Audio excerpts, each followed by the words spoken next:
Hello दोस्तों, स्वागत है आप सभी का आपके अपने चैनल गुरुमंत्र इंस्टीट्यूट पर। आज का ये वीडियो मैथमेटिक्स का रहेगा और मैथ में हम आज आपका ये जो मॉडल पेपर का सॉल्यूशन चल रहा था तो आज हम इसको समाप्त कराएंगे। ठीक है, इसके जितने भी 8 अंक के प्रश्न थे सभी को सॉल्व करा देंगे। 8 अंक के प्रश्न में 7वां आता है, 8वां आता है, 9वां आता है। इसमें भी आपको 2 प्रश्न मिलते हैं, आपका क और ख, और दोनों में से एक प्रश्न आपको करना होता है। ये 8 अंक का, ये 8 अंक का, ये 8 अंक का। तो कुल मिला के आपके 24 अंक के सवाल आते हैं 3। ठीक है, दिए प्रश्न में यानी कि पेपर में आपको 6 प्रश्न दे रखे होंगे, उनमें से कोई भी 3 प्रश्न आपको करने होते हैं। यानी 7 में 2 प्रश्न दे रखे हैं, कोई भी एक करना है, 8 को 8 नंबर मिलेगा। 7वें का क प्रश्न हम आपको करा चुके हैं। 7वें का ख यानी कि ये आपका ए इनवर्स निकालने वाला था और ये आपका आव्यूह विधि से हल करो, आव्यूह विधि से हल करो। ये वाला सवाल हम पहले करा चुके हैं। जिन्होंने नहीं देखा वो देख लीजिएगा। ये वाला सवाल हम इंपोर्टेंट क्वेश्चंस की सीरीज में करा चुके थे, इसलिए हम इस वाले सवाल को नहीं करा रहे हैं और ये वाला आपने देख ही लिया होगा। अब बचते हैं 8वें का क, 8वें का ख, 9वें का क और 9वें का ख। इन प्रश्नों को सॉल्व करते हैं। चलिए स्टार्ट करते हैं। ठीक है, चलिए। और हाँ, एक चीज और, ये 7वें का ख प्रश्न आपने नहीं देखा है तो देख लीजिएगा। इसका लिंक मैं नीचे डिस्क्रिप्शन में लगा दूं, क्योंकि जो रेगुलर देखते हैं वीडियो उन्होंने तो देख लिया होगा, जिन्होंने नहीं देखा वो देख लीजिएगा। क्योंकि इसमें 15-20 मिनट वैसे ही जाएंगे, क्योंकि यही सवाल हूबहू यही कराया है, तो उसको देख लीजिएगा आप। लेकिन फिर भी आप चाहते हो इसको कराएं तो मैं दूसरे मेथड से करा दूंगा, कमेंट कर देना। ठीक है, चलिएगा तो स्टार्ट करते हैं। अब आगे अपने अगले प्रश्न पर। अगला है 8वें का क। 8वें का क्या है, प्रूव दैट, यानी सिद्ध करो 0 से π/2 log cos x into dx बराबर -π/2 log 2। एक बार चेक कर लेता हूं मैं, देखिएगा। हाँ, यही है सवाल बहुत ही शानदार, लाजवाब, ललन टॉप सवाल है। चलिए सॉल्व करते हैं इसको। ऐसे सवाल है कि इसको सॉल्व करना है, आपको इतना लाना है उत्तर। तो i बराबर हम इसको मान लेंगे 0 से π/2 log cos x into dx। समीकरण 1 मान लो। कौन सी प्रॉपर्टी का इस्तेमाल करेंगे? एक लॉग की प्रॉपर्टी होती है समाकलन की। 0 से a आपको दे रखा है fx इंटू dx, तो हम 0 से a में कोई चेंज नहीं करते, लेकिन जहां जहां पर x है वहां पर अपर लिमिट -x रख देते हैं। यानी कि यहां पर x है वहां पर a -x रख देते हैं। इस प्रॉपर्टी के अकॉर्डिंग ये क्या हो जाएगा, देखिएगा। i बराबर आपका 0 से π/2 log cos, और x की जगह पे कितना, a -x, तो a की जगह पे कितना, π/2 है, π/2 -x इंटू dx। और आपको दिखाई दे रहा है ये अपने आप में एक फॉर्मूला बन गया। cos 90 - थीटा, cos 90 - थीटा होता है sin थीटा। तो कितना आ जाएगा, log, और ये हो जाएगा साइन थीटा, साइन एक्स, ये आ जाएगा। और ये समीकरण साइन एक्स इंटू dx, ये समीकरण 2। i बराबर समीकरण 1 और समीकरण 2 को जोड़ दो। समीकरण 1 व समीकरण 2 को जोड़ने पर देखिए, इस टाइप के जितने समाकलन होते हैं जिसमें समीकरण 1 बन जाए, फिर ये वाला त्रिगुण जिसमें भी यूज होगा वहां पर समीकरण दूसरी बनेगी और दूसरी समीकरण को सदैव जोड़ना है। समीकरण 1 और समीकरण 2 को जोड़ देंगे तो i और i कितना हो जाएगा, ये हो जाएगा 2i। ये 0 से π/2 log cos x into dx plus 0 से π/2 log sin x into dx। ये देखिए दोनों समीकरण लिख दी। ये कितना हो जाएगा, 2i बराबर 0 से π/2 हमने कॉमन ले लिया और बचेगा क्या, यहां पे बचेगा आपका log cos x प्लस, और इधर कितना बचा, log sin x, और इधर dx मैंने, देखिए dx मैंने यहां से, देखिएगा ये dx था, बाहर निकाल दिया। 0 से π/2 इधर बाहर निकाल दिया। इधर कितना बचा, log cos x, इधर कितना बचा, log sin x, ये लिख दिया।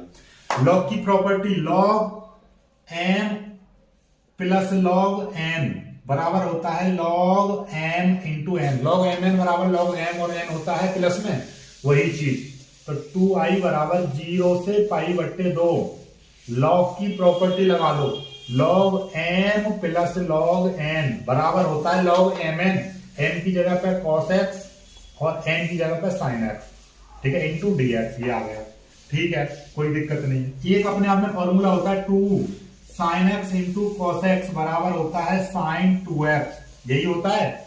तो हमको क्या चाहिए, यहाँ पर 2 की मल्टीप्लाई चाहिए, क्योंकि 2 cos x into sine x बोल दो, बात एक ही है। ये भी क्या होता है, sin 2x का ही फॉर्मूला होता है। क्योंकि गुणा में तो आगे पीछे कर सकते हैं, कोई दिक्कत नहीं है। तो यहाँ पर यहाँ पे 2 चाहिए, तो हम क्या करेंगे, इस अंदर ही अंदर हम क्या करेंगे, इसके अंदर ही अंदर 0 से पाई बट्टे 2 लॉग, यहां पर इसके अंदर ही अंदर ऊपर 2 की मल्टीप्लाई कर दो, cos x into sine x. नीचे हमने क्या कर दिया, 2 का भाग कर दिया, कोई दिक्कत, ऊपर मल्टीप्लाई नीचे भाग, 2 से 2 कट जाएगा, बात तो वही रहेगी, लेकिन ऊपर फॉर्मूला बन जाएगा 2i बराबर 0 से पाई बट्टे 2 लॉग, ये हो जाएगा साइन 2x नीचे 2 इंटू dx।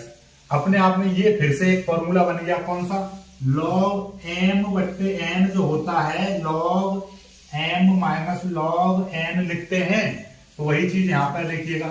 तो 2i बराबर 0 से पाई बट्टे 2, और ये अपने आप में हम इसको अलग रखेंगे, तो इसका फॉर्मूला हो जाएगा log sign 2x minus log 2 into dx।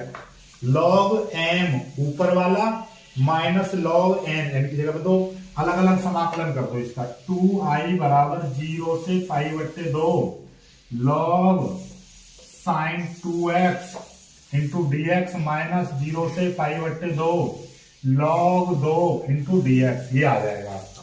ठीक है, अब बस आपको क्या है, इसका अलग समाकलन करना है, इसका अलग करना है, कोई दिक्कत नहीं, घबराना किसी भी चीज को लेकर नहीं है। ठीक है, करेंगे क्या, देखिए हम यहाँ पे क्या कर रहे हैं, हम इसको 2x को t मान लो, 2x को t मान लो, तो यहाँ पे देखिएगा इस चीज को अलग अलग कर दे रहे हैं हम। ठीक है, इस वाली चीज में, इस वाली चीज के लिए, ठीक है, तो हम क्या कर रहे हैं, इस वाली चीज के लिए माना 2x बराबर हमने t मान लिया, तो यहाँ पे क्या हो जाएगा 2 dx बराबर dt। तो यहाँ पे से dx की यदि वैल्यू निकालेंगे तो क्या हो जाएगा, देखिएगा यहाँ पर लिमिट जब ये चीज कर ली है, तो यहाँ से dx बराबर हो जाएगा dt बट्टे 2, ये हो जाएगा। दिखाई दे रहा, देख ले रहा हूं एक बार, हाँ दिखाई दे रहा, कोई दिक्कत नहीं। अब यहाँ पर लिमिट भी आपको चेंज करनी पड़ेगी, लिमिट्स भी चेंज करनी पड़ेंगी, क्योंकि ये x की लिमिट है, जब हमारा t में आ जाएगा t में चेंज करनी पड़ेगी। तो देखिएगा जब x बराबर 0 पर, तो t बराबर क्या हो जाएगा, देखिएगा t बराबर भी आपका 0 हो जाएगा, और x बराबर आपका पाई बट्टे 2 पर t बराबर क्या हो जाएगा 2 इंटू, क्योंकि t बराबर है 2x, जब x बराबर 0 रखेंगे 2 की मल्टीप्लाई करेंगे वो भी 0 हो जाएगा। लेकिन जब हमारा x बराबर पाई बट्टे 2 है, तो क्या हो जाएगा 2 इंटू पाई बट्टे 2, 2 से ये कट जाएगा, तो t बराबर कितना आ जाएगा, t बराबर आ जाएगा पाई। तो अब लिमिट क्या हो गई, 0 से पाई। तो अब देखिएगा इस वाली चीज को मैं हल कर रहा हूं, तो क्या हो जाएगा 2i बराबर, ठीक है, यहां से इससे लिख दे रहा हूं, 2i बराबर 0 से ये हो जाएगा पाई लिमिट लॉग, ये हो जाएगा साइन, ये हो जाएगा t साइन t, और dx बराबर क्या हो जाएगा dt बट्टे 2, और माइनस लॉग 2 को बाहर निकाल लेंगे। ठीक है, लॉग 2 को बाहर निकाल लेंगे, लॉग 2, और इसके बाद में यहाँ पे, चलो इसको मैं यहाँ पे लिख दे रहा हूं, यहाँ से नई लाइन से लिख दे रहा हूं, माइनस का लॉग 2 और समाकलन 0 से पाई बट्टे 2, यहाँ पे 1 इंटू dx। ये 1 क्यों, क्योंकि log 2 को मैंने बाहर निकाल लिया, तो यहाँ पे कितना बचेगा, 1 ही बचेगा। ठीक है, चलिएगा अब देखिएगा ये आ जाएगा आपका। ठीक है, यहां से आगे मैं समाकलन इधर करूंगा।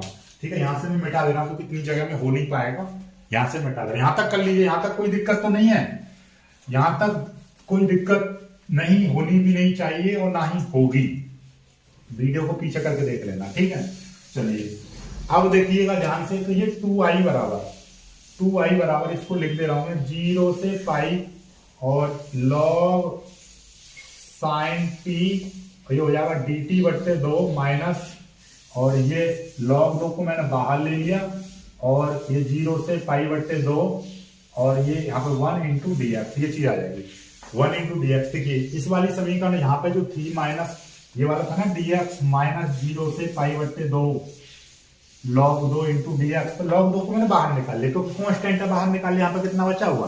ठीक है, थोड़ा तेज चल रहा, क्योंकि ये सवाल मैं पहले ही करा चुका हूँ, ठीक है, चलिए अब यहां से आगे की चीज देखिएगा। 1/2 को बाहर ले लो, 2i बराबर 1/2 इस वाली समीकरण से ये बाहर आ गया log पाई log sin t into D T minus log 2 और इसका समाकलन कर दो, इसका समाकलन हो जाएगा x, ये 0 से π/2।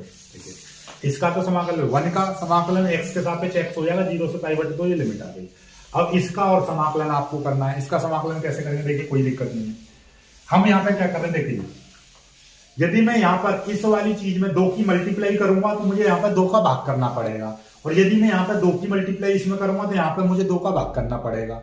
मतलब यदि मैं यहाँ पर भाग करूंगा तो यहाँ पर गुणा करनी पड़ेगी, और यदि मैं यहाँ पे गुणा करूं तो यहाँ पे मुझे भाग करनी पड़ेगी। ये देखिए, ये प्रॉपर्टी होती है 0 से a F x into D x है। तो हम क्या करते हैं, हम इसमें 2 की मल्टीप्लाई कर रहे हैं तो हमको यहाँ पर क्या करना पड़ेगा, इस लिमिट की ऊपर वाली में 2 के भाग करना पड़ेगा, बाकी कुछ भी चेंज नहीं करते हैं। तो वही चीज हम यहाँ पर कर रहे हैं, इस प्रॉपर्टी का यूज करेंगे तो क्या हो जाएगा 2i बराबर 1/2 गुणा, इसमें मैं क्या कर रहा हूँ 2 की मल्टीप्लाई कर दे रहा हूँ, और तो यहाँ पर क्या करना पड़ेगा, मुझे 2 का भाग करना पड़ेगा log, और ये हो जाएगा sin t into D T. ठीक है, माइनस माइनस। ये क्यों कर रहा हूं, क्योंकि हमको पता है कि हमको क्या पता है, हमारी जो समीकरण बन थी 0 से π/2 log cos x, और ये थी आपकी इंटू डी एक्स, ये समीकरण 1 थी। i बराबर एक और समीकरण थी 0 से π/2 log, और यहाँ पे था sin x into D x, ये समीकरण 2 थी। 2 समीकरण थी ना यहाँ पे, समीकरण 1 समीकरण 2। तो इन्हीं चीजों का यूज, इनको याद रखना।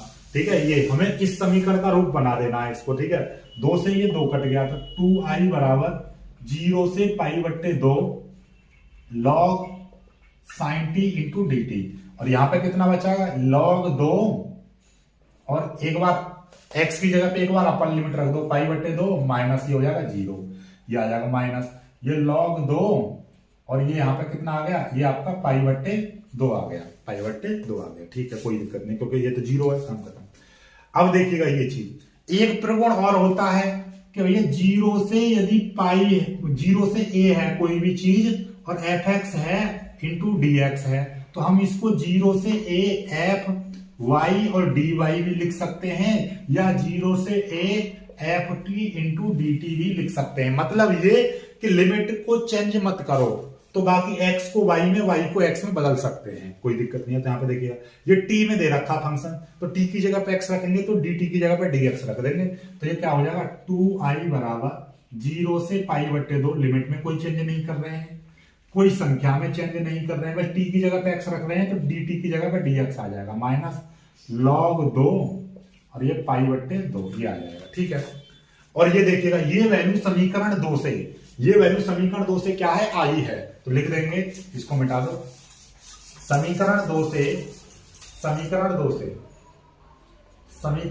से, ठीक है, तो ये क्या आ जाएगा 2i बराबर, ये हो जाएगा i, ये वाली वैल्यू पूरी की पूरी क्या है i माइनस, और इसको लिख देंगे π/2, आगे लिख देंगे log 2, π/2 को मैंने आगे लिख दिया, log 2 को पीछे लिख दिया। ठीक है, ये आई इधर आया 2i माइनस आई बराबर माइनस π/2 log 2, और 2i में से एक आया था, आई बचा, माइनस का π/2 log 2। घबराना नहीं है, ये हो गया प्रूफ। कभी कभी ये चीज ना प्रूफ करवा के कुछ और भी प्रूफ करवाता है कि log m की पावर n होता है, तो n log m लिख देते हैं। तो कभी क्या है, इसको हम क्या लिख सकते हैं, इसको हम माइनस का है ना, तो इसको π/2 की जगह पे हम क्या लिख सकते हैं, देखिए ध्यान से समझना, इसको हम लिख सकते हैं कभी कभी माइनस 1/2 इंटू पाई log 2, इस तरह से लिख सकते हैं, और 1/2 को हम ऊपर भी पहुंचा सकते हैं, तो आई बराबर पाई log 2 की पावर माइनस 1/2 भी लिख सकते हैं, और माइनस का मतलब क्या होता है, प्लस, प्लस कर देंगे हम इसको नीचे ले जाकर, तो log 1/2 की पावर 1/2, इस तरह से, तब आई बराबर पाई log 1/√2, इस तरह से भी लिख सकते हैं। तो घबराना नहीं है किसी भी चीज का, कभी कभी ये भी प्रूफ करवा सकता है पाई log 1/√2, या आपका ये सिंपल वाला, तो इसी लाइन को थोड़ा सा और आगे 2-3 बार और बढ़ा दोगे तब ये आएगा। तो घबराना नहीं है किसी भी चीज को लेकर, ऐसी कोई चीज है बस लॉ मतलब समाकलन की थोड़ी प्रॉपर्टीज का यूज करना पड़ रहा है, जैसे कि ये टी से हमने एक्स में बदल दिया, कहीं पर हमने 2 की मल्टीप्लाई कर दी, कहीं पर 2 का भाग कर दिया। तो ये ऐसा यहां पर क्यों किया है, क्योंकि हम इसको आई बनाना चाह रहे हैं। आई बन जाएगा, काम खत्म हो जाएगा। ठीक है, कहीं कहीं पर डायरेक्टली आई बन जाता है, तो कहीं पर डायरेक्ट बनाना पड़ता है 2 की गुणा 2 का भाग करके। ठीक है, चलिएगा, हमेशा 2 की गुणा 2 का भाग ही करना पड़ेगा, क्योंकि आई में देख लेना पाई बट्टे 2 लिमिट है, तो 2 की गुणा करो 2 का भाग करो। ठीक है, चलिएगा, तो वीडियो को लाइक करके शेयर कर दीजिएगा, चैनल को सब्सक्राइब जरूर कर लीजिएगा। और अब आ जाते हैं अपने अगले सवाल पर। देखिएगा अगला सवाल क्या है। अगला सवाल बहुत ही शानदार, बेहद ही खूबसूरत सवाल है। हाँ देखिएगा, 8 में का ख, ये 8 नंबर का सवाल है। 8 में का ख देखिएगा, 8 में का ख आपका 8 अंक का सवाल है, लेकिन हुआ क्या है कि इसमें 2 पार्ट दे रखे हैं। तो यदि 8 में के ख सवाल को आप करोगे, या तो 8 में के क को कर दो अभी वाले सवाल को, या आप इसको करोगे, तो इसमें ये दोनों पार्ट आपको करने पड़ेंगे। दोनों पार्ट करने का मतलब क्या है, यदि दोनों पार्टों को करोगे तब जाके 8 नंबर मिलेगा। यानी कि पहला पार्ट आपका 4 नंबर का है, दूसरा पार्ट भी आपका 4 नंबर का है, तब इन दोनों को जोड़कर आपको 8 नंबर मिलेंगे। ये चीज अपने दिमाग में डाल लेना। ठीक है, चलिएगा आगे देखिए। अब इसको सॉल्व करते हैं। तो ये दे रखा है, यदि A vector plus B vector plus C vector बराबर 0 है, तो सिद्ध करो A vector cross B vector बराबर B vector cross C vector बराबर C vector cross A vector. Okay, चलेगा। तो सॉल्यूशन में हम लिख दिया है, ये आपको दिया है कि A vector plus B vector plus C vector बराबर 0, ये आपको दे रखा है। ठीक है, चलिएगा, तो आगे देखिएगा। दोनों पक्षों में हमने क्या कर दिया, दोनों पक्षों में हमने सबसे पहले ए वेक्टर की मल्टीप्लाई कर दी। ठीक है, ए वेक्टर से मल्टीप्लाई कर दिया, यानी गुणा करने पर। तो उससे पहले इसको सॉल्व करें, उससे पहले एक चीज समझो। यदि मैं कह रहा हूं कि x का मान भी 10 है और y का मान भी 10 है, तो इसका मतलब ये हुआ कि x का मान 10 है और y का मान भी 10 है, तो मतलब ये कि x और y के मान दोनों बराबर हैं, ऐसा लिख सकते हैं। ठीक है, तो इसी तरीके से, और x और y के मान बराबर हैं और ये कितने हैं, 10 हैं, तो इसका मतलब ये हो गया x बराबर y बराबर 10, यही हुआ। तो यही कॉन्सेप्ट यहां पे लगेगा, ध्यान से समझ लेना। ठीक है, मतलब x बराबर मैं कोई भी कह दूं, x बराबर आपका मैं b कह दूं और y बराबर भी b कह दूं, तो मतलब ये हो गया कि x बराबर y बराबर b। इस तरह से कह सकता हूं कि ये तीनों आपस में बराबर हैं। दूसरी चीज सीखो कि जैसे कि a vector dot a vector की मल्टीप्लाई करते हैं तो ये क्या हो जाता है, a स्क्वायर हो जाता है। ऐसे ही a vector cross a vector की मल्टीप्लाई करते हैं तो ये 0 हो जाता है। i vector I cap dot I cap करते हैं तो ये 1 होता है, और आई कैप क्रॉस आई कैप करते हैं तो इसका मान 0 होता है।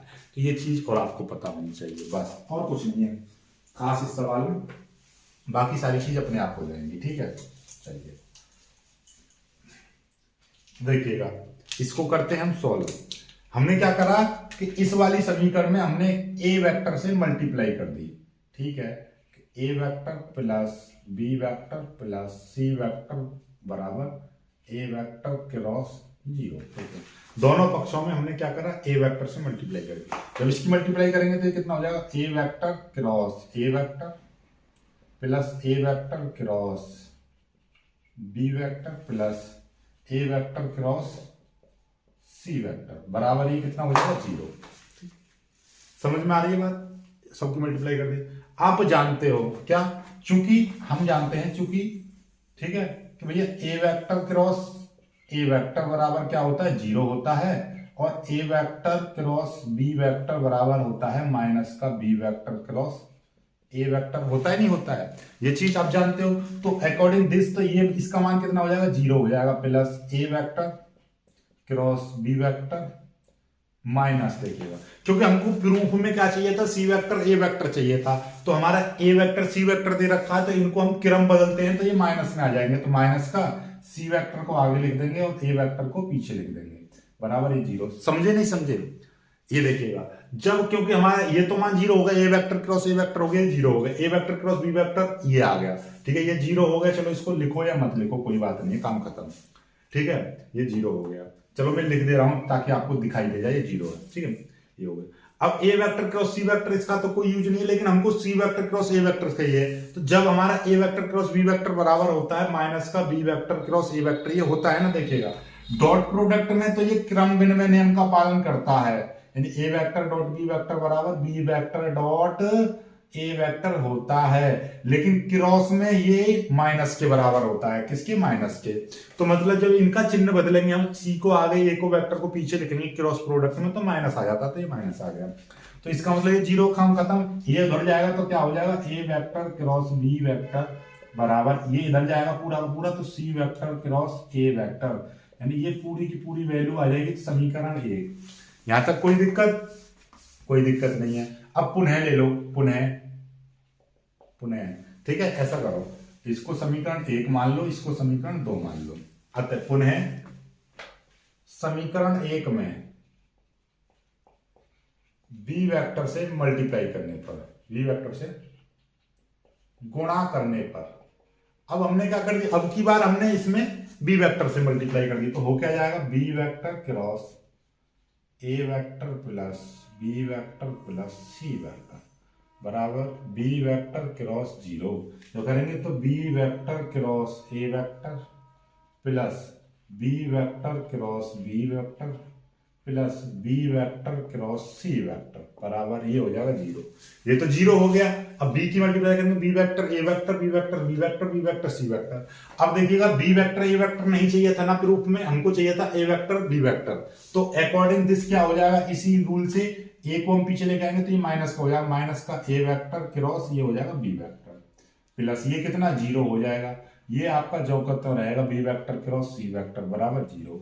अब ये माइनस की चीज बढ़ जाएगी, कैसे हो जाएगी, प्लस की, तो B vector cross C vector बराबर क्या हो जाएगा, A vector cross B vector. इसको समीकरण 3 मान लीजिए, ये समीकरण 2, ये समीकरण 3। अभी मैंने क्या बताया था कि भैया x बराबर 10 है और y बराबर भी 10 है, तो इसका मतलब x और y के मान बराबर हैं, वो कितने हैं, वो 10 हैं। तो उसी तरीके से देखिए ए वेक्टर क्रॉस बी वेक्टर बराबर C vector cross A vector है, और यहाँ पे ए वेक्टर क्रॉस बी वेक्टर बराबर B vector cross C vector है। समझ रहे हो बात को, नहीं समझ रहे हो?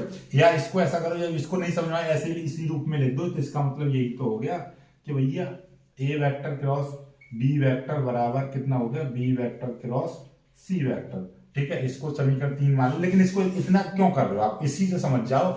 क्या समझ गए आप कि A vector cross B vector का मान इतना है, और यहां पर B vector cross C vector का मान इतना है, तो बात तो वही हुई ना भाई। ये ऐसा समझ लो ये चीज, या आप इसको ऐसे भी लिख सकते हो 10 बराबर वाई, मतलब वाई का मान 10 या 10 बराबर वाई, बात खत्म।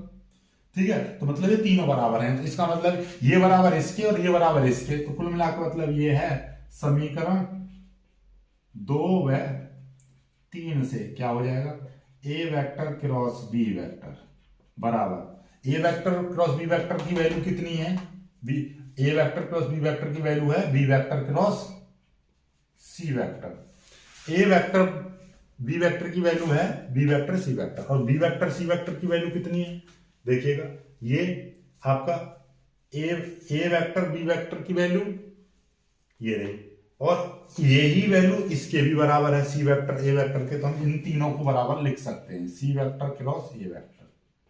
बात तो वही आ गई ना, जैसे x बराबर 10 और 10 बराबर y, तो हम x बराबर y बराबर 10 ऐसे लिख सकते हैं कि x का मान भी 10 है, y का मान भी 10 है। a क्रॉस b का मान भी c a है, और यहाँ पर क्या है कि b और c की वैल्यू कितनी है, b और c और a और b आपस में बराबर है, और ये इसके बराबर है, तो तीनों आपस में बराबर होंगे। सिंपल सी बात ये है। ठीक है, समझ में आई बात, नहीं आई? ठीक, चलिए जल्दी से कर लीजिए। कुल मिला के तो सिंपल ही था। चलिए आगे बढ़ते हैं, आगे वाले सवाल को पढ़ते हैं। ठीक है,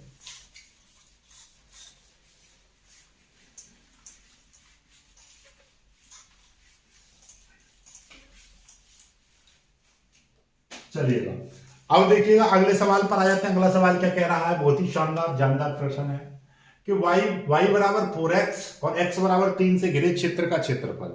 देखिएगा पहली बात तो ये देखो, ये y बराबर 4x ये क्या चीज है, ये एक परवलय का समीकरण है, और आपका परवलय इससे देखते हैं कि y बराबर 4x, ये x है ये y है। ठीक है, ये आपका y नेगेटिव होता है, ये x नेगेटिव होता है। बात समझो, ये x, तो ये देखो 4x यानी कि x की तरफ मुंह, ये परवलय इस तरीके का होता है, ये उस तरफ होता है, इस तरफ ये चीज होती है। इधर क्या y x हो जाए, माइनस का x रहेगा तो नीचे की तरफ आएगा, इधर की तरफ आएगा, तो ये कैसा x, पॉजिटिव x किधर है, इधर, तो ये परवलय इस तरह से बनेगा आपका। ठीक है, समझ में आई बात। तो यहाँ पर मैं सॉल्यूशन यहाँ से करना स्टार्ट कर रहा हूं इसका। तो ये परवलय किस रूप का दे रखा है, इस रूप का दे रखा है आपका ये, ठीक है। और यदि ये वाई स्क्वायर बराबर माइनस का 4x दे रखा होता तो अब हम ये x है, ये x नेगेटिव, तो अब इस तरह से आपका बनता परवलय, इस तरह से इधर की साइड में, समझ में आई बात। तो ये हो जाएगा आपका, ठीक, ये ठीक है, ओके, ये हो गया।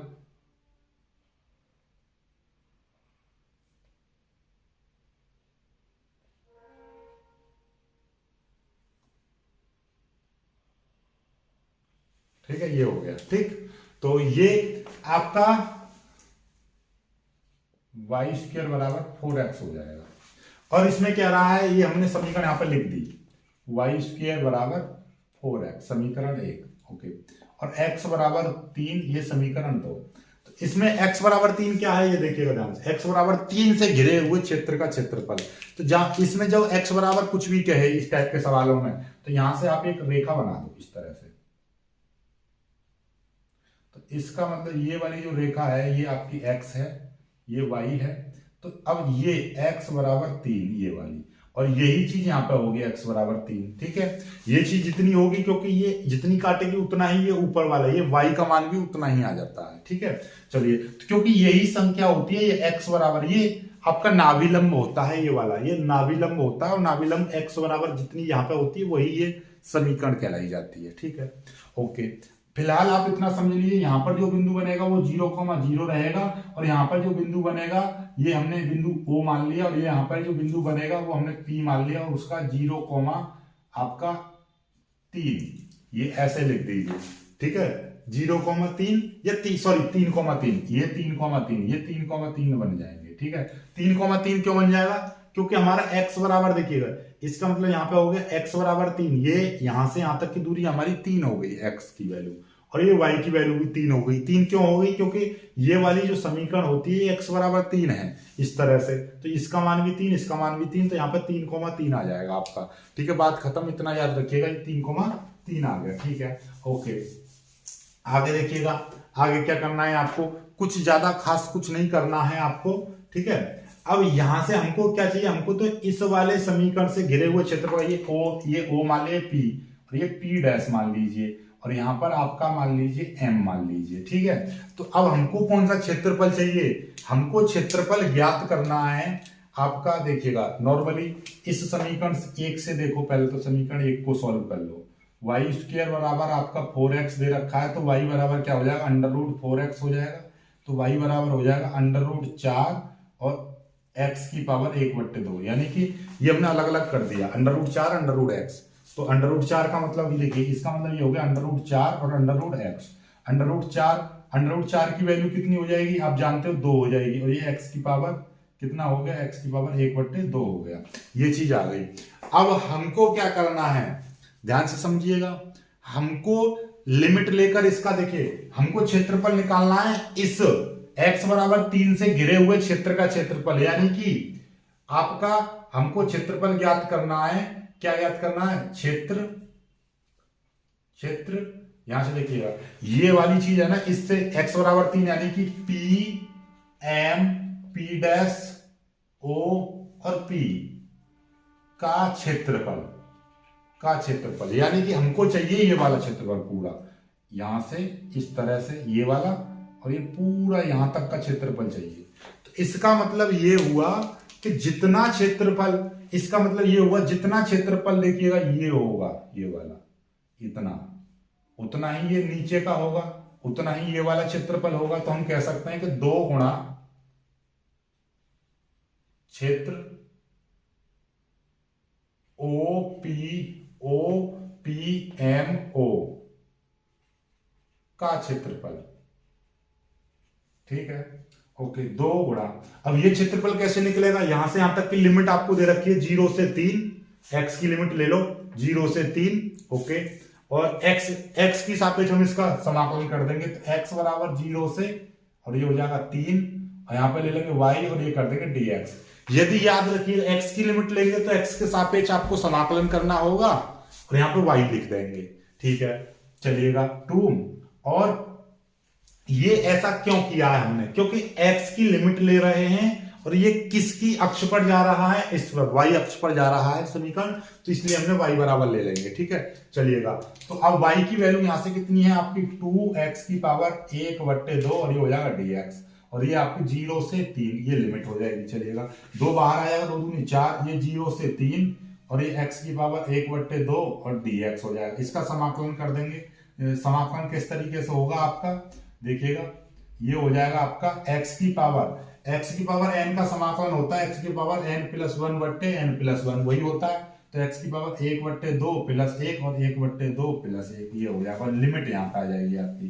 चलिएगा, तो इसका मतलब हो गया, ये देखिएगा 4 और ये x की पावर 1/2 में 1 जोड़ देंगे, 1/2 प्लस 1, तो क्या हो जाएगा, देखिए 2 1 2 और 1 3, 3/2 हो जाएगा।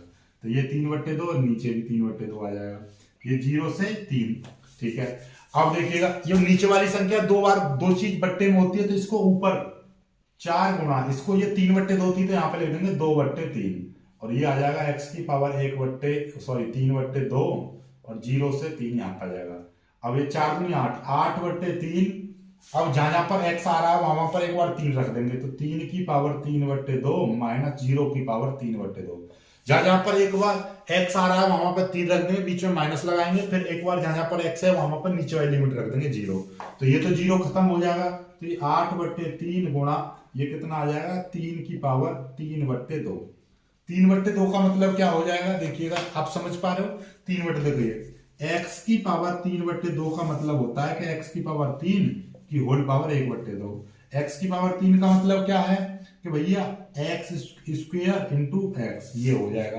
अब या x की पावर 3 का मतलब ये होता है कि भैया इसका 3 बार मल्टीप्लाई x की, तो 3 बार मल्टीप्लाई, और अंडर रूट का मतलब होता है रूट, तो x गुणा x गुणा x, तो 2 x होते हैं रूट से, तो उसको बाहर निकाल देते हैं, तो कुल मिला के बात ये 3/2 का मतलब ये है कि आपका एक रूट बाहर आ जाएगा, एक चीज आ जाएगी, तो इसका मतलब 3 की पावर 3/2 है, तो इसका मतलब हो जाएगा कि 3√3, 3 की पावर। यदि मैं कहता यहाँ पर 4 की पावर 3/2 है, तो हम लिख देते 4√4। ठीक है, समझ पा रहे बात को, तो वही चीज है, तो ये हो जाएगा 3 से 3 कट जाएगा, तो ये कितना आ जाएगा 8√3 इतने वर्ग इकाई, क्योंकि क्षेत्रफल है, क्षेत्रफल हमेशा वर्ग इकाई में होता है, ये क्षेत्रफल निकला है आपका, तो ये उत्तर आ चुका है आपका। तो इस टाइप के सवालों में जितने भी कहेगा यहाँ पर देखिएगा, ठीक है, जितना भी आपसे कहे y² बराबर 4ax, ठीक है, ये चीज यहाँ पर जितना भी ये रहेगा, तो आप वहां पर, और x बराबर आपका कुछ भी दे रखा हो, ठीक है, तो x बराबर 4 दे रखा है, तो 0 से 4 ले लो यहाँ पर। ठीक है, बस यही समीकरण बन जाएगी, हमेशा आपको यही करना है और कुछ नहीं करना। ठीक है, बहुत प्यार से इसको सॉल्व कर लीजिएगा, ठीक, कर लीजिए, बहुत जल्दी इसको कर लीजिए, बहुत जल्दी इसको कर लीजिएगा। चलिए आगे बढ़ते हैं, चलिएगा, तो इस सवाल को अब सॉल्व करते हैं, देखिएगा आगे वाले सवालों को। 9 में का कै, 9 में के कै में 2 प्रश्न दे रखे हैं, ये भी 4 नंबर का, ये भी 4 नंबर का। यदि देखो प्रश्न संख्या 9 में से आपको एक प्रश्न करना है, या तो ये इसको सॉल्व कर दो, सिद्ध करो, ये समाकलन का सवाल है 8 नंबर का, या 9 में के कै को कर दो। कै को करोगे तो आपको ऐसा नहीं है कि एक सवाल को कर दो, नहीं, कै को करोगे तो ये दोनों ही करने पड़ेंगे 4-4 नंबर के। चलो पहले इन दोनों को सॉल्व करते हैं, फिर इसको करते हैं, और ये तो मैं पहले करा चुका हूं आपको सॉल्व, तो इसका लिंक आपको डिस्क्रिप्शन में मिल जाएगा, क्यों समय बर्बाद करें, इसको कर लेंगे, इसके बदले कुछ और नया सवाल कर देंगे।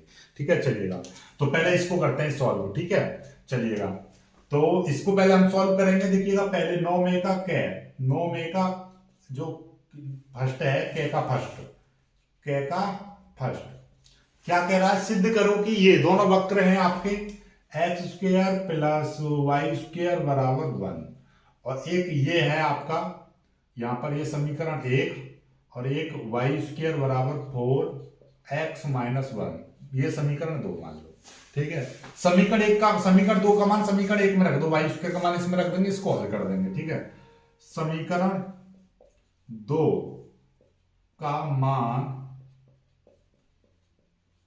समीकरण 1 में रखने पर, 1 में रखने पर, तो ये कितना हो जाएगा x square plus y square, और वाई स्क्वायर की जगह ऐसा क्यों कर रहे हैं पहली चीज तो ये समझो, क्योंकि ये कह रहा है एक दूसरे को स्पर्श करते हैं। तो स्पर्श करने का मतलब ये है कि दोनों की स्पर्श रेखा की प्रवणता निकाल लो और बराबर आ जाए तो स्पर्श करते हैं, नहीं तो नहीं करते। यानी कि m1 बराबर m2 आ जाए, m1 बराबर m2 तो स्पर्श करते हैं, अदरवाइज स्पर्श नहीं करते हैं। m1 क्या होता है dy बट्टे dx at point x comma y, यानी कि इनके पॉइंटों पर ये वैल्यू। ठीक है, तो चलो करते हैं। तो इस समीकरण की प्रवणता इस समीकरण की प्रवणता बराबर रहनी चाहिए। तो देखो पहले हम इन दोनों को सॉल्व कर लेते हैं, x और y के मान निकाल लेते हैं, फिर इसकी प्रवणता निकालेंगे और प्रवणता बराबर आ जाएगी तो ये स्पर्श करते हैं, अदरवाइज स्पर्श नहीं करते हैं। तो प्रवणता निकालने के लिए हम इन दोनों समीकरणों को हल करेंगे। हल करने के लिए हम क्या करेंगे, एक्स स्क्वायर वाई स्क्वायर बराबर 1 है, यहाँ पर वाई स्क्वायर बराबर इतना, तो इस वाई स्क्वायर के मान को इसमें रख दे रहे हैं। तो ये वाई स्क्वायर का मान कितना है 4x माइनस 1 बराबर ये है 1। जब इसकी मल्टीप्लाई कर देंगे अंदर कितना हो जाएगा x square plus 4x minus 4 बराबर 3। ठीक है, कोई दिक्कत नहीं, इसको भी इधर ले आओ। तो एक्स स्क्वायर प्लस ये हो जाएगा 4x माइनस और माइनस 3 बराबर 0।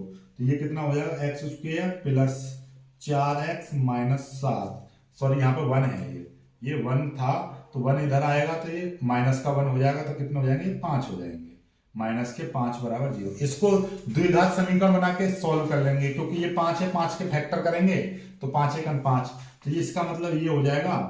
तो इसकी 4 की जगह पे कितना लिख सकते हैं 5 माइनस 1, ठीक है, बराबर 0। गुणा भाग तो करे होंगे आपने factor, 5x minus x minus 5 बराबर 0। यानी कि इस गुण जोड़ घटाव करने पर 4 आना चाहिए और गुणा करने पर 5 आना चाहिए। तो 5 एकम 5 5 आ गया और 5 में से 1 गया 4, ये आ गया। अंदर ये करा तो यहाँ से आप x कॉमन ले लेंगे तो इतना x प्लस 5 हो जाएगा। यहाँ से आप माइनस का 1 कॉमन ले लेंगे तो ये भी x प्लस 5 हो जाएगा बराबर 0। ऐसे तो गुणनखंड आपने बहुत करे होंगे। x प्लस 5 यहाँ से कॉमन ले लो और ये कितना हो जाएगा x माइनस 1 बराबर 0। तो इसका मतलब ये हो गया कि यहाँ से भाई आपकी x की वैल्यू निकल आई कितनी, एक तो x प्लस 5 बराबर 0 लेंगे है, तो यहाँ से x बराबर आ गया -5, ओके, और तथा एक बार x माइनस 1 बराबर 0 लेंगे तो x बराबर आ जाएगा 1। ये दो वैल्यू आ गई, तो x की एक तो माइनस का 5 आ गई अथवा x बराबर कितना 1, ये दो वैल्यू निकल आई, ओके, कोई दिक्कत वाली बात नहीं है। ठीक है, कोई समस्या तो कुछ है ही नहीं। देखिएगा ये x की दो वैल्यू निकली है आपके x बराबर 1। माइनस को हम हमेशा गुणनखंड, यहाँ पर गुणनखंड में माइनस को कंसीडर नहीं करेंगे, प्लस को कंसीडर करेंगे। ठीक है, तो x बराबर 1 पर, x बराबर 1 लेने पर ऐसे कर लो, x बराबर 1 लेने पर जब x बराबर 1 लेंगे तो यहां पर रख दो, इसमें जब रख देंगे तो कितना हो जाएगा देखिएगा x, या तो कोई से भी एक ले लो, कोई भी एक पॉइंट ले लो, क्योंकि हमको तो x और y के मान निकाल के प्रवणता निकालनी है। किसी भी जरूरी नहीं है कि ये वाला नहीं ले सकते, ये भी ले सकते हो। ठीक है, अपने दिमाग में ये मत सोचना कि सर प्लस का ही लेना है, दोनों माइनस में आ गए तो कोई दिक्कत नहीं है, दोनों में से कोई भी ले लो, कोई भी पॉइंट ले लो, दोनों पर सवाल होगा। ठीक है, 1 जब 1 लेंगे तो 1 लेने पर समीकरण 1 से चलो या 2 से, दोनों में बराबर आएगा मान समीकरण। तो ये x यानी 1 का स्क्वायर प्लस वाई स्क्वायर बराबर 1, तो इसका मतलब कितना हो जाएगा 1 प्लस वाई स्क्वायर बराबर 1, तो वाई स्क्वायर बराबर कितना हो जाएगा 1 माइनस 1, तो मतलब वाई बराबर 0। तो कुल मिला के मतलब ये हो गया। ये देखिएगा जब हमने क्या करा, देखिए x का मान 1 लिया तो y बराबर 0 आ गया, कोई दिक्कत नहीं है। तो अब हमारे पास में दोनों के मान पता चल गए कि भैया x का मान कितना 0 और y का, सॉरी x का मान 1 और y बराबर 0 आ गया। ठीक है, ये दोनों वैल्यूज को आप यहां पर रखिएगा। अब हम पहले समीकरण 1 की प्रवणता निकालते हैं। ठीक है, अब लिखेंगे समीकरण 1 है आपका x square plus y square बराबर 1। अवकलन कर दो, अवकलन करने पर तो इसका अवकलन करेंगे 2x हो जाएगा, प्लस इसका अवकलन करेंगे 2y हो जाएगा, साथ में dy अपॉन dx आ जाएगा बराबर 0। x के सापेक्ष हम अवकलन कर रहे हैं। ठीक है, चलिएगा 2 कॉमन लेके 0 में पहुंचा देंगे तो ये कितना हो जाएगा, चलो ऐसा करो, इसको ले जाओ, 2y dy बट्टे dx बराबर माइनस का 2x ले जाएगा, माइनस का हो जाएगा, इस 2 से ये 2 कट जाएगा, डी वाई बट्टे डी एक्स बराबर आ गया माइनस का एक्स बट्टे वाई, ये आ गया। अब यहाँ पर हम ये वाली वैल्यू रख देंगे एक्स कॉमा वाई वाली, ठीक है। तो मतलब यहाँ पर बिंदु बना दो, एक्स कॉमा वाई बराबर कितना आ जाएंगे यहाँ पर 1 कॉमा 0, इतने आ जाएंगे। ये वाले पॉइंट रखेंगे डी वाई बट्टे डी एक्स एट कितने पर, ये रख देंगे आपका एक्स कॉमा वाई, ये वाले बिंदु पर रख देंगे। तो एक्स की वैल्यू कितनी है यहाँ पर 1, तो माइनस का 1 नीचे 0, तो ये कितनी आ जाएगी अनंत आ जाएगी। ये कितनी आ गई अनंत आ गई। ओके ठीक है, कोई दिक्कत वाली बात नहीं है। वैसे हम ये क्यों निकाल रहे हैं, क्योंकि हमारी देखिएगा प्रवणता निकाल दो m1, ऐसे लिख दो m1 बराबर डी वाई बट्टे d x at x comma y, ये आ गया m1 का मान अनंत आ गया। ठीक है, अब m2 का मान भी अनंत आना चाहिए, तो ये सवाल सही है, दोनों स्पर्श करते हैं अदरवाइज स्पर्श नहीं करते हैं। तो उसके लिए हम क्या करेंगे देखिएगा, उसके लिए अब हम m2 का मान निकालेंगे। चलो वो भी हम यहीं पे निकाल ले रहे हैं, देखिएगा। सबसे पहले समीकरण 2 ले लो। समीकरण 2 क्या कह रही है, वाई स्क्वायर बराबर 4x माइनस 1, ये हो जाएगा। ठीक है, कोई दिक्कत वाली बात नहीं है। ठीक, इसका अवकलन कर देंगे 2y, साथ में आ जाएगा डी वाई बट्टे डी एक्स बराबर, ये 4 है, x का अवकलन 1 हो जाएगा, 1 का अवकलन 0, बात खत्म। वाई स्क्वायर का अवकलन 2y, x के सापेक्ष अवकलन कर रहे हैं तो वाई स्क्वायर का अवकलन 2y, साथ में डी वाई बट्टे डी एक्स आ जाएगा। 4 तो कॉमन है, x का अवकलन 1 और 1 का अवकलन 0, क्योंकि 1 कांस्टेंट है, ये आ जाएगा। 4 एकन 4 आ जाएगा। ठीक है, 2 से इसका मतलब ये आ गया डी वाई बट्टे डी एक्स बराबर 4 बट्टे 2y आ जाएगा। 4 2 से ये कट जाएगा, 2 दूनी 4, तो 2 दूनी 4 बट्टे वाई, इतना आ जाएगा। ठीक है, हम निकालेंगे प्रवणता m2 बराबर डी वाई बट्टे d x at point x comma y, तो ये इसका मान कितना हो जाएगा 2 बट्टे वाई की जगह पे हम क्या रखेंगे 0, वाई की जगह पे क्या रखेंगे 0, ये एक्स वाई जो बराबर 0 है, जब 0 रखेंगे यहाँ पे तो ये भी m2 का मान भी क्या हो जाएगा अनंत हो जाएगा। तो इसका मतलब क्या समझे, चूंकि आप देख रहे हो m1 बराबर m2, इसलिए समीकरण 1 और समीकरण 2, यानी समीकरण 1 और समीकरण दोनों एक दूसरे को स्पर्श करते हैं, अर्थात ये दोनों एक दूसरे को स्पर्श करते हैं। ठीक है, समीकरण 1 व 2 एक दूसरे को स्पर्श करते हैं। समझ में आई बात नहीं आई, क्योंकि हमने दोनों की स्पर्श रेखा की प्रवणता निकाली उन बिंदुओं पर जो एक दूसरे के कटान बिंदु हैं। ठीक है, चलिएगा, तो दोनों का कटान बिंदु को मतलब दोनों एक दूसरे को स्पर्श करते हैं, चाहे एक रेखा ऐसे जा रही है, दूसरी रेखा इसको इस तरह से स्पर्श करते हुए निकले, तो इन दोनों का कटान बिंदु बन गया। ठीक है, या एक वक्र ऐसा एक वक्र ऐसा, दोनों एक दूसरे को काट रहे हैं, तो दोनों का एक दूसरे का कटान बिंदु निकाला और वहां पर स्पर्श रेखा की प्रवणता निकाली। यदि दोनों की स्पर्श रेखा की प्रवणता बराबर आ गई तो वो एक दूसरे को स्पर्श करते हैं, अदरवाइज स्पर्श नहीं करते हैं। तो देखो यहां से हमने सॉल्व किया, x ये आ गए, जरूरी नहीं है कि x बराबर 1 लिया, यहाँ पर x बराबर माइनस का 5 लोगे तो भी आप इन दोनों की प्रवणताएं बराबर ही आएंगी। ठीक है, चलिएगा देख लीजिएगा, आप कर लीजिएगा। यहाँ पर देखिएगा, आपको हम बताएं, यदि आप यहाँ पर माइनस का 5 लेते तो माइनस का 5 लेते एक्स स्क्वायर, तो माइनस का 5 का स्क्वायर 25 हो जाता, ये वाई स्क्वायर, तो 25 इधर आ जाता माइनस का, तो 1 में से 25 जाते तो माइनस का 24 बचता, तो y बराबर अंडर रूट का माइनस का 24 हो जाता। तो अंडर रूट में हम माइनस की संख्या लेते नहीं, इसलिए ये वाली वैल्यू मान्य नहीं होती, तो इसलिए हमने ये प्लस वाली मान्य करी है। ठीक है, चलिएगा, तो आपका हो गया। चलिए आगे बढ़ते हैं, अगले वाले सवाल को करेंगे। ठीक,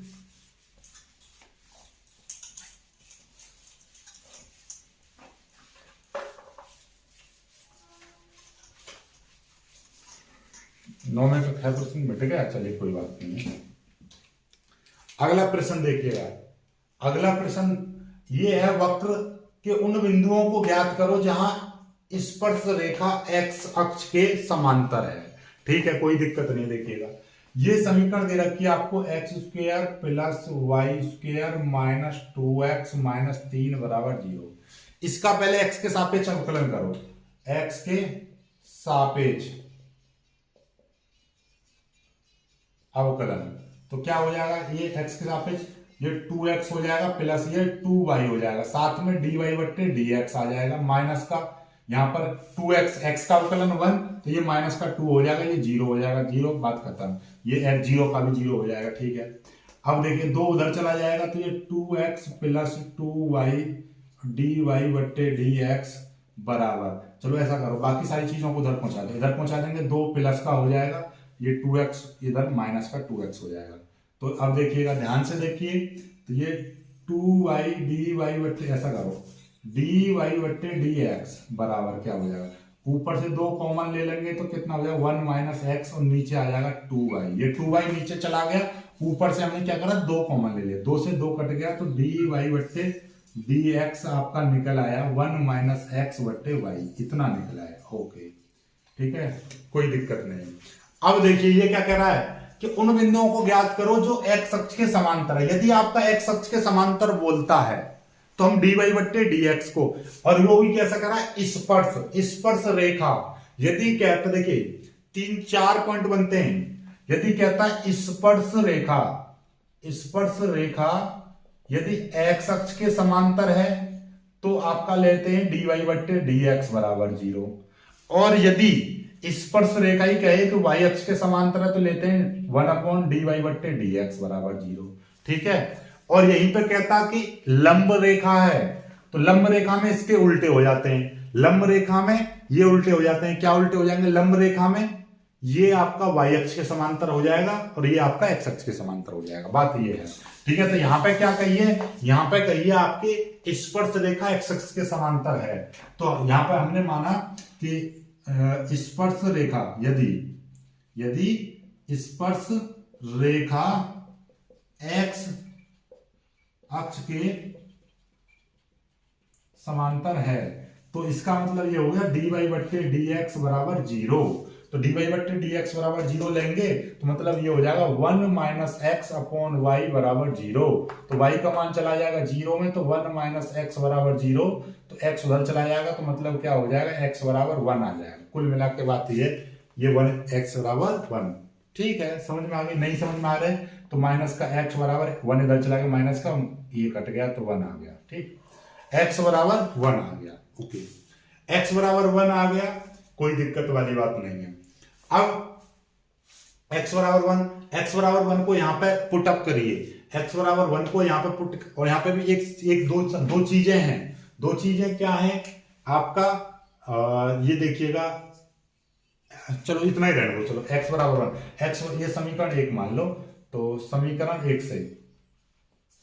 1 से चलेंगे तो x बराबर 1 इसमें रखेंगे तो क्या हो जाएगा, 1 का square plus y square minus 2 into 1 minus 3 बराबर 0, यहाँ पे y की वैल्यू निकालो, तो 1 plus y square minus 2 minus 3 बराबर 0, तो देखिएगा 1 प्लस वाई स्क्वायर माइनस के हो जाएंगे 5 बराबर 0, तो वाई स्क्वायर बराबर क्या हो जाएगा, 5 उधर चला जाएगा, 5 माइनस 1, ये कैसे आया 5 माइनस 1, देखिएगा वाई स्क्वायर माइनस का 5, माइनस के 2 माइनस के 3 माइनस के 5 हो गए, प्लस का 1 ये है, तो ये 5 उधर जाके प्लस का हो गया, 1 उधर जाके माइनस का हो गया, तो वाई स्क्वायर बराबर 5 में से 1 गया 4 आ गया, तो मतलब ये आ गया y बराबर √4, तो y का मान कितना हो जाएगा, प्लस माइनस 2 हो जाएगा, ठीक, तो ये प्लस माइनस 2 हो गया।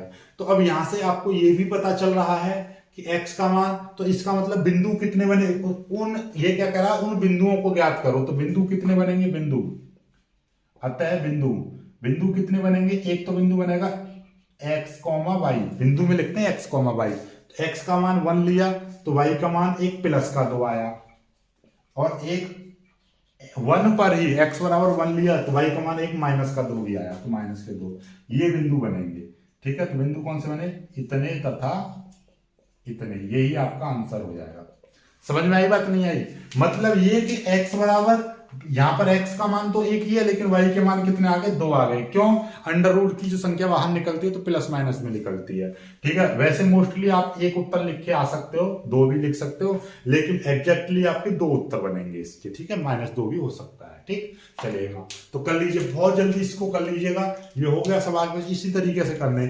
अब देखिएगा, अब आपको एक चीज और बता दें, जो 9वें का जो सवाल है, 9वें का खैच सवाल है, यानी 0 से पाई ऊपर x बट्टे 1 प्लस cos x, तो था dx बराबर पाई स्क्वायर बट्टे 2 अंडर रूट x, 2√2 इसी तरीके का था। तो ये सवाल मैंने हूबहू कराया है, हूबहू क्या बिल्कुल यही सवाल कराया है मैंने, तो इस पर मैं समय वेस्ट नहीं कर रहा हूँ। लिंक आपको मैं नीचे डिस्क्रिप्शन में दे दे रहा हूँ, इस सवाल को देख सकते हो। 9वें का ख लिंक लिख रही होगी आपको, देख लीजिएगा। जब इंपोर्टेंट सवाल कराए थे तो उसमें ये करा रखा है। ठीक है, चलिए तो बहुत जल्दी इसको कर लीजिएगा। और ऐसे ही आपका जो 7वें का ख प्रश्न है, 7वें का ख वो भी मैंने करा रखा, वो भी देख लीजिएगा, चलेगा। तो बहुत अच्छा, मतलब ये पूरा मॉडल पेपर समाप्त हो गया आज। तो पूरा मॉडल पेपर समाप्त, ये वाला समाप्त हो गया मॉडल पेपर, ये आपका कैसा हो गया, समाप्त, पूरा खत्म। ठीक है, चलेगा। तो इसमें आपके 2 प्रश्न ऐसे हैं जो मैंने नहीं कराए हैं, एक 7वें का ख और एक आपका 9वें का ख। ठीक है, इसमें वो था आव्यूह विधि से हल करने वाला, तो आव्यूह विधि से हल करने वाला भी मैंने आपको करा रखा है, उसका भी लिंक आपको नीचे डिस्क्रिप्शन में दे दूंगा। और 9वें का ख ये भी सवाल मैंने करा रखा है, तो इसका भी लिंक मैं आपको नीचे डिस्क्रिप्शन में दे दूंगा। आप चाहते हो इनको मैं फिर से सॉल्व कराऊं तो फिर से सॉल्व करा दूंगा, कमेंट आप कर दीजिएगा। ठीक है, तो वीडियो को लाइक करना, अपने दोस्तों तक शेयर करना, चैनल को सब्सक्राइब जरूर कर लीजिएगा। मिलेंगे एक खुश सी वीडियो में, तब तक के लिए बाय बाय, जय हिंद।